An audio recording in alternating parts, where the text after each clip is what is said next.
Hey guys, welcome to Greek mythology. I thought this video would be a little bit more fun than just doing the packet by itself. So we are doing Greek mythology, this is background information for Percy Jackson and the Olympians, both the Lightning Thief and Sea of Monsters. We are about to go to camp, so in both books right now, Percy is either in camp or he's about to go in camp. And in camp, they have a lot of references to the Greek gods and goddesses. So before we read any further, we need to do a couple of activities on them. For some of you, this is a refresher, and for some of you, this is brand new. So let's go through it. And here's a map of Camp Half-Blood I found online, and I thought it was really cool, so I just included it here. So here are the cabins. Zeus and Hera are the biggies, and then all the other Greek gods and goddesses' cabins are listed. They're the major gods: Poseidon, Ares, Apollo, Hephaestus, Hermes, Demeter, Athena, Artemis, Aphrodite, and Dionysus. And the children of these gods and goddesses are known as half-bloods, and they reside in the cabins. Some of the cabins are really crowded, and some, like Poseidon's, are not. So what are myths? Where do the Greek gods and goddesses come from? Why do we have them? How did they come to be? They are the traditional stories of gods, kings, and heroes, and they show the relations between gods and people, how they interacted. Mythology was an early form of science to the Greeks because it helped explain the unexplainable. Where did lightning come from? Where did storms come from? Things of this nature. They had no other way to explain it, so they created myths and the gods and the goddesses. So myths seek to explain all those unexplainable or unknown aspects of life. Where do we go after we die? How was the world created? Why can we see our reflection in water? Why are there 4 separate seasons? Why do we fall in love? How is lightning created? Why do our voices sometimes echo? How is fire created, and why do we have it? So the ancient Greek beliefs and characteristics. The gods and goddesses lived in beautiful palaces high atop Mount Olympus. Sometimes they became involved in the lives of people on earth by having children with mortals or bringing gifts to humanity. Most of the time they remained on Mount Olympus and attended to their duties as Olympians. Most of the time they hung out where they were supposed to, but sometimes they just got too tempted and they came down to earth and they interacted with mortals by, becoming friends with them, having relationships with them, or bringing them gifts. So the Greek creation myth, where did it all come from? So first there was chaos. And chaos was this vast and unorganized space from which all other things originated. And I found this picture that I thought was pretty cool. And in my mind, this is what it kind of looked like. So chaos gave birth to Gaia, the earth and the night, which gave birth to day. Gaia and Uranus gave birth to Kronos. And we all know who Kronos is. Again, continuing on, the foundation of Greek mythology, the Greek gods were divided into 3 categories: heaven, earth, and sea. The Titans were the children of Uranus, which is heaven, and Gaia, which is earth. Kronos and Rhea married and produced the Olympians: Hestia, Demeter, Hera, Hades, Zeus, and Poseidon. When Zeus was born, Rhea gave her husband a rock to swallow. Zeus overthrew Kronos and forced him to disgorge the other Olympians.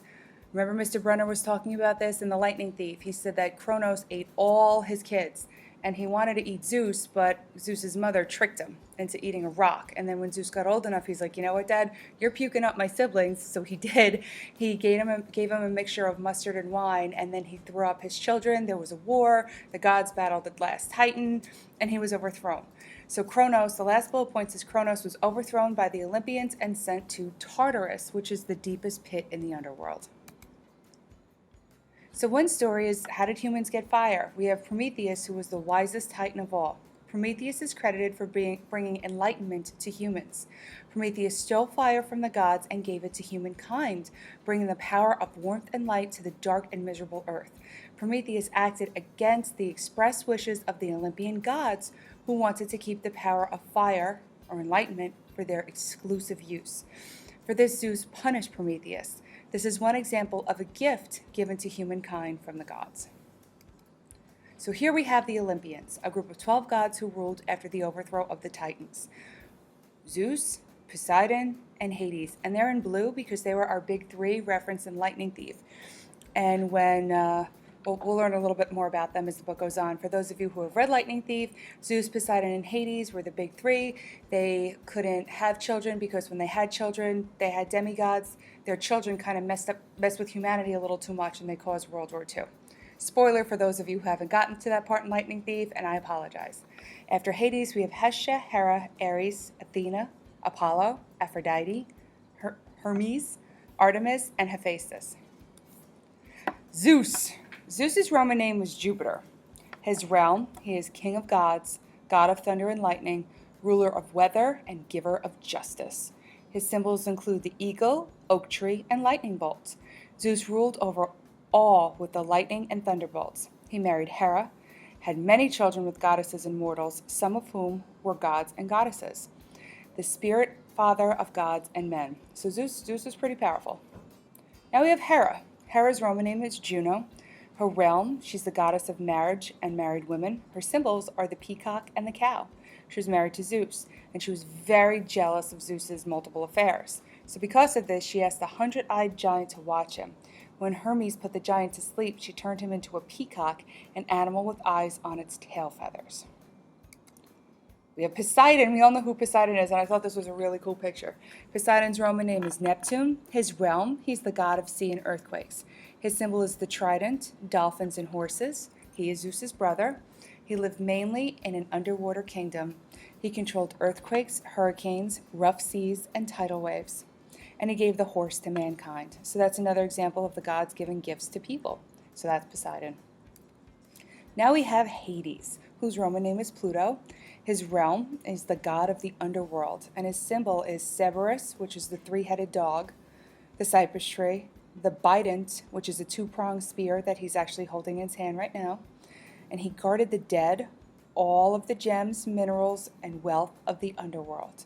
He also tricked Persephone into being with him for part of the year, and Persephone was Demeter's daughter. We'll learn more about that in a minute. Now we have Hestia, whose Roman name was Vesta. Her realm was the goddess of hearth and home.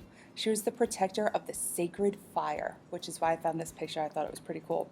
Her symbol is the hearth fire. She is Zeus's sister, and she's known for her pure and simple life. Today, the word Vesta means pure. Now we have Demeter, whose Roman name was Ceres, and her realm, she's the goddess of agriculture or growing of all things. Her symbols include sheaves of wheat and the cornucopia. She is Zeus's sister and mother of Persephone, and Persephone was her beloved daughter, and she was actually tricked and kidnapped by Hades for part of the year. Persephone had to go live in the underworld. And when she did that, Demeter became very, very sad, and nothing grew. So those are the months of fall and winter. And when Persephone came back, Demeter was happy, and stuff started to grow again. There we have the spring and the summer. Now we have Athena, whose Roman name is Minerva, and she's the goddess of defensive warfare, wisdom, and handicrafts. Her symbols are armor, the owl, and olive tree. She emerged from Zeus's head fully grown. The city of Athens is named for her after she gave them the olive tree, and her armor was a gift from Zeus and had Medusa's head on it, which is kind of cool. A picture of Medusa's head, not her actual head. Now we have Aphrodite, whose Roman name is Venus. It's a realm. She's the goddess of love and beauty, and her symbols include the dove, sparrow, rose, and myrtle. She's born on the foam of the sea and rode ashore on a seashell. She's married to Hephaestus, and her son was Eros, also known as Cupid. The little baby with the arrow that you see a lot at Valentine's Day, that was her kid. Now we have Ares, whose Roman name was Mars. In his realm, he is the god of war, hatred, and violence.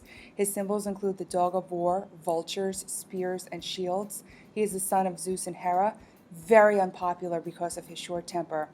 And there really weren't too many myths written about Ares. He really wasn't a nice guy. And looking at the picture, I wouldn't think he was a nice dude. Now we have Hephaestus, whose Roman name is Vulcan. His realm, he's the god of the forge. He made Zeus's lightning bolts and the armor for war. His symbols include the forge and the anvil. He's the son of Zeus and Hera. Zeus threw him out of heaven for siding with Hera, actually. And he was the husband of Aphrodite, who was constantly unfaithful to him, unfortunately. Now we have Apollo, whose Roman name is also Apollo. His realm, he's the god of light with the sun, music, truth, poetry, and healing. His symbols are the bow and arrow, the sun chariot, and the lyre, or a small harp. His twin brother is Artemis, and he's the protector of single men, and he never married. We have Artemis, whose Roman name is Diana. She's the goddess of the moon, single women, the hunt, and childbirth. Her symbols include the crescent moon, bow and arrow, short hunting robes, and she is Apollo's twin sister.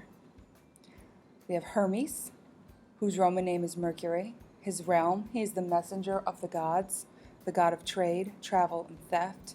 His symbols are the winged helmet or sandals, Caticus, which is the medical staff with two snakes, which is why I found this picture, because it kind of showed everything but the... Oh yeah, he has a winged shoe too. He created the lyre, which he gave to Apollo when Apollo caught him stealing cows. And now we have Dionysus. His Roman name is Bacchus. His realm, he's the god of wine, parties, and drama. His symbol, bunches of grapes, a wine cup, or leopard.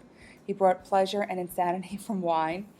First plays were presented during the festivals of Dionysus, and he was popular, known as a party animal, and not typically considered an Olympian god, pretty much because he was always partying and having a good time, because he is the god of wine after all. So the underworld. We will travel to the underworld in The Lightning Thief, and there are references to the underworld in both books.